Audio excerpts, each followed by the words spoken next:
এই তুমি সেই রাফি না, যে কিনা 8 বছর আগে ধর্ষণ করার চেষ্টায় জেলে গিয়েছিলে?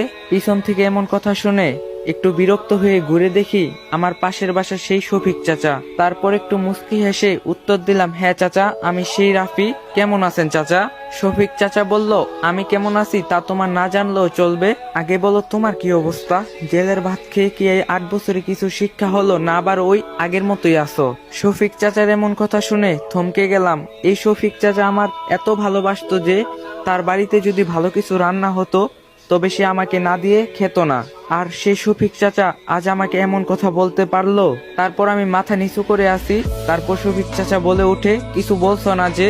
নাকি জেলে থেকে কান দুইটাতেও শুনতে পাও না? তারপর একটি দীর্ঘ নিঃশ্বাস নিয়ে বললাম, জি চাচা, ভালো আছি, আপনি কেমন আছেন? শফিক চাচা বলল, আমি তো ভালোই আছি। তা কবে জেল থেকে ছাড়া পেলে, নাকি জেল থেকে পালিয়েছো? শফিক চাচার এমন কথা শুনে যেন কান্না পাচ্ছে, কিন্তু ধরে রেখেছি। এই সেই শফিক চাচা যে কিনা আমার বন্ধুর চেয়ে কোনো অংশে কম ছিল না, এমনকি মাঝে মাঝে আমার সাথে মাঠে গিয়ে খেলতো। আমার একটু শরীর খারাপ হলে নিজে অফিস না গিয়ে আমার সাথে থাকতো, সবসময় নিজের আপন ছেলের মতো ভালোবাসতো। তিনি আমাদের এলাকার একজন গণ্যমান্য মানুষ ছিলেন, আর তিনি আমারে সবচেয়ে বেশি ভালোবাসতেন, যেটা বলার বাইরে।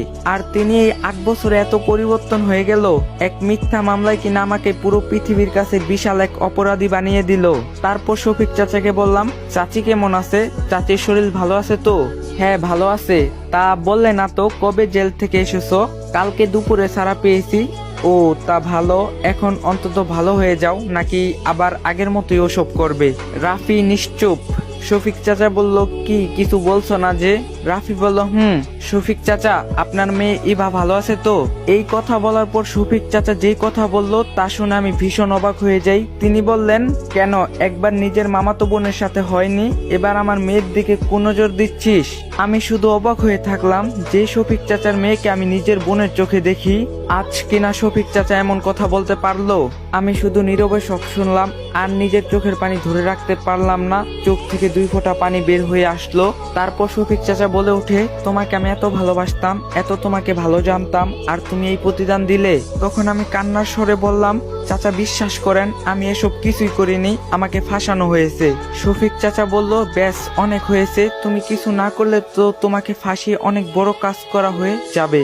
তোমার এসব কথা আমি আর শুনতে চাই না। তারপর আমি নিজের মতো করে চুপ থাকি। তারপর আবার শফিক চাচা বলে ওঠে, তা কোথায় থাকবে শুনি?